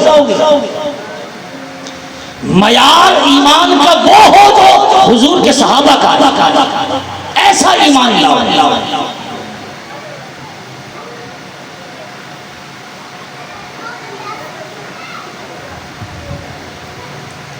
ترتیب کے حوالے سے بس ایک روایت سنا کر اپنا بیان ختم کرتا ہوں۔ پہلے نمبر پہ ابو بکر، دوسرے نمبر پہ جناب عمر فاروق، تیسرے نمبر پہ عثمان غنی، چوتھے نمبر پہ مولا علی۔ میرے پاس پوری کتاب موجود ہے اس ترتیب پر، اتنی روایتیں اس کے اندر موجود ہیں کہ پہلا نمبر ابو بکر، دوسرا نمبر عمر فاروق اعظم کا، تیسرا نمبر عثمان غنی کا، چوتھا نمبر حضرت علی کا۔ اتنی روایتیں ہیں کہ بس اور آپ کو مشورہ دوں گا کہ یہ کتاب خرید لو، مکتبہ غوثیہ سے ملے گی. اس کا نام ہے حق چار یار. کیا نام ہے؟ بول دو. حق چار یار. بولو. نام بھی کیسا ہے؟ حق چار یار. بولو. یہ کتاب لازمی پڑھو. ایک عورت حضور کی بارگاہ میں آئی، سوال پوچھا. توجہ. حضور کی بارگاہ میں آئی، سوال پوچھا. اس نے فرمایا بعد میں آنا، بعد میں بتاؤں گا. اٹھ کر باہر آئی تو حضرت علی بیٹھے. حضرت علی نے پوچھا کیا ہوا؟ کہا بس وہ کچھ بات پوچھنے آئی تھی. تو حضور نے فرمایا بعد میں آنا. تو مولا علی نے اس عورت سے کہا تم نے حضور سے پوچھا نہیں کہ بعد میں آؤں اور آپ ہی نہ ہو، تو پھر کس سے پوچھوں؟ بھائی میں آؤں پوچھنے اور آپ نہ ہو تو پھر کس سے پوچھوں؟ بولا ہاں یہ بات تو میں نے حضور سے پوچھی نہیں. کہا واپس جاؤ، یہ بات تو پوچھ کر آؤ، تاکہ حضور کے بعد کون جواب دے گا؟ حضور بتا دیں گے. وہ پھر گئی اور آ کر سے پوچھا حضور آپ نے فرمایا بعد میں آنا، بعد میں بتاؤں گا. حضور میں بعد میں آؤں اور آپ نہ ملے تو حضور پھر کس سے پوچھوں؟ تو حضور نے فرمایا پھر میرے بعد ابو بکر سے پوچھیں. اونچا بولو، ڈھیلا نہیں بولو. آگے پوری بات بھی پھر کروں گا. اونچا بولو. حضور نے فرمایا میرے بعد ابو بکر سے پوچھ لینا. خوش ہو گئی. واپس باہر آئی نا، مولا علی نے پھر روک لیا. حضور نے کیا کہا اگر مجھے نہ پاؤ تو ابو بکر سے پوچھ لینا. اب جانے لگی نا، پھر مولا علی نے روک لیا. پھر رکو تو صحیح. اگر ابو بکر بھی نہ ملے پھر بولا پھر ہاں کس سے پوچھوں گی؟ بولا حضور سے تو پوچھ رہا یہ بات کہ ابو بکر کو بھی نہ پاؤں تو پھر گئی اندر. آقا اگر ابو بکر کو بھی نہ پاؤں تو فرمایا پھر میرے عمر سے پوچھ لینا. گج کے نہیں بولتے یار. کہا پھر میرے عمر سے پوچھ لینا. پھر خوش ہو گئے. باہر آئی نا، مولا علی نے پھر روک لی. کہا کیا کہا حضور نے؟ کہا ابو بکر کو بھی نہ پاؤ تو پھر عمر سے پوچھ لینا. اب جانے لگی نا، پھر روک لی. عمر بھی نہ ہو تو پھر کیا کرو گی؟ کہا یہ تو نہیں پتا. کہا حضور سے یہ بھی پوچھ لو. پھر اندر گئی. آقا اگر ابو بکر بھی نہ ملے، عمر بھی نہ ملے اور میں نے پوچھنا ہو تو پھر میں کس سے پوچھوں؟ حضور نے فرمایا پھر میرے عثمان سے پوچھ لے. اب سنی بات نہیں، بدتمیزی نہیں مانتا بالکل بھی. بس سیریس ہو جاؤ. عثمان درود پاک پڑھیں اللہم صلی علی. درود پاک پڑھیے اللہم صلی علی سیدنا و مولانا محمد و علی آلہ وسلم. توجہ. میرے عثمان سے پوچھ لینا. باہر آئی اور کہتی ہے کہ حضور نے بتا دیا کہ اگر عمر کو بھی نہ پاؤ تو میرے عثمان سے پوچھ لینا. یہ کہہ کر جانے لگی نا، مولا علی نے پھر روک لیا. تم نے پوچھا نہیں کہ عثمان کو بھی نہ پاؤ تو؟ بولا نہیں. بولا اب دوبارہ جاؤ حضور سے پھر پوچھو کہ عثمان کو بھی نہ پاؤ تو پھر کس سے پوچھوں؟ اب وہ گئی نا جب واپس لوٹ کر اور حضور سے کہتی آقا اگر عثمان کو بھی نہ پاؤں تو پھر کس سے پوچھوں؟ حضور مسکرائے. حضور نے فرمایا پھر اسی سے پوچھے جو بار بار تیرے کو اندر بھیج رہا ہے. کہا پھر اسی سے پوچھنا جو بار بار تجھے اندر بھیج رہا ہے. بظاہر تو یہ ایک روایت ہے نا، لیکن آپ پھر کمال کی بات دیکھیں. حضور پہلے ابو بکر کا کہتے ہیں، پھر عمر کا کہتے ہیں، پھر عثمان کا کہتے ہیں، پھر اس کا کہتے ہیں جو باہر سے بار بار بھیج رہا ہے. اور بھیجنے والا کون ہے؟ مولا علی ہے. مولا علی ہے. مولا نا یار کون ہے؟ مولا علی ہے. کہا پھر اب حضور جانتے تھے پہلا نمبر کس کا ہے؟ ابو بکر کا. حضور جانتے تھے دوسرا نمبر کس کا ہے؟ میرے عمر کا ہے. حضور جانتے تھے کہ تیسرا نمبر کس کا ہے؟ میرے عثمان کا ہے. حضور جانتے تھے کہ عثمان کے بعد خلافت میں نمبر کس کا ہوگا؟ مولا علی کا ہوگا. مولا علی کا ہوگا. خلافت کے اندر چوتھا نمبر مولا علی کا ہوگا. حضور جانتے. یہ میں نے ایک روایت ذکر کی ہے، اس میں کئی روایتیں ہیں جو اتفاق نہیں تھا کہ ایسا ہو گیا، حضور نے ویسے ہی نام لے لیے سب کے ترتیب سے. کئی روایتیں اس کتاب کے اندر چار یار کے نام سے. اگر اس کو پڑھیں گے آپ کو لگ پتہ جائے گا کہ حضور نے جان بوجھ کے ان کے نام لیے اور اسی ترتیب سے نام لیے. اس لیے الحمدللہ اہل سنت و جماعت کا جو عقیدہ ہے کہ ترتیب میں افضلیت کی ترتیب میں فضیلت میں کوئی بھی کچھ سے آگے ہو سکتا ہے، فضیلت میں کوئی بھی کس سے بڑھ سکتا ہے. اب عمر کے بارے میں کہا کہ میرے بعد کوئی نبی ہوتا تو وہ عمر ہوتے، اس سے بڑی فضیلت کوئی ہے؟ یہ فضیلت ہے. ہاں جی. عثمان کے بارے میں فرمایا کہ اگر میرا کوئی جنت میں رفیق ہوگا تو وہ عثمان ہوں گے، وہ اس سے بڑی بھی کوئی ہے فضیلت. علی کے بارے میں فرمایا من کنت مولاہ فہذا علی مولاہ. ہیں جی جس کا میں مولا اس کے علی مولا. اور یار یہ بھی کوئی کم فضیلت ہے. اور ابو بکر کے بارے میں فرمایا اگر مجھے کسی کو خلیل بنانا ہوتا تو میں کسی اور کو نہیں ابو بکر کو خلیل بناتا، پر مسئلہ یہ ہے میں نے اپنے رب کو اپنا خلیل بنا لیا. تو یہ فضیلت بھی کسی اور کی ہے. تو یار اگر الگ دیکھو نا تو سب کی فضیلتیں آسمان کو چھو رہی ہیں، لیکن یہ فضیلتیں ہیں. ہم بات فضیلت کی نہیں کر رہے، ہم بات افضلیت کی کر رہے ہیں. فضیلتیں تو سارے صحابہ کی ہیں اور ایک سے بڑھ کر ایک کی ہے. ہم بات افضلیت کی کر رہے ہیں کہ افضلیت کے اندر اگر سب سے اعلیٰ مقام کسی کا ہے تو وہ جناب ابو بکر صدیق کا ہے، پھر جناب عمر فاروق اعظم کا ہے، پھر جناب عثمان غنی کا ہے، اور پھر چوتھے نمبر پر مولا کائنات علی المرتضی شیر خدا کرم اللہ تعالی وجہہ الکریم کا رضوان اللہ تعالی علیہم اجمعین. تو میرے دوستوں اور بزرگوں اپنے عقیدوں کو مضبوط کیجئے، اپنے ایمانوں کو مضبوط کیجئے. رب نے جو معیار ایمان بنایا، ایمان کا معیار، صحابہ کو اپنے ایمان کو اس معیار پر لے کر اس طرح ایمان لاؤ جس طرح میرے محبوب کے صحابہ. انشاءاللہ دنیا کے اندر بھی کامیاب ہو جاؤ گے اور آخرت کے اندر بھی انشاءاللہ کامیابی ملے گی. فَأَلْهَمَهَا فُجُورَهَا وَتَقْوَاهَا قَدْ أَفْلَحَ مَنْ زَكَّاهَا وَقَدْ خَابَ مَنْ دَسَّاهَا وَأَحْسَنُ مِنْكَ لَمْ تَرَ قَطُّ عَيْنِي وَأَجْمَلُ مِنْكَ لَمْ تَلِدِ النِّسَاءُ خُلِقْتَ مُبَرَّأً مِنْ كُلِّ عَيْبٍ كَأَنَّكَ قَدْ خُلِقْتَ كَمَا تَشَاءُ يَا صَاحِبَ الْجَمَالِ وَيَا سَيِّدَ الْبَشَرِ يَا صَاحِبَ الْجَمَالِ وَيَا سَيِّدَ الْبَشَرِ مِنْ وَجْهِكَ الْمُنِيرِ لَقَدْ نُبِّرَ الْقَمَرُ لَا يُمْكِنُ السَّنَاءُ كَمَا كَانَ حَقُّهُ بَعْدَ خُدَا. بزرگ توئی قصہ مختصر وآخر دعوانا الحمدللہ رب العالمین وما علینا الا البلاغ المبین.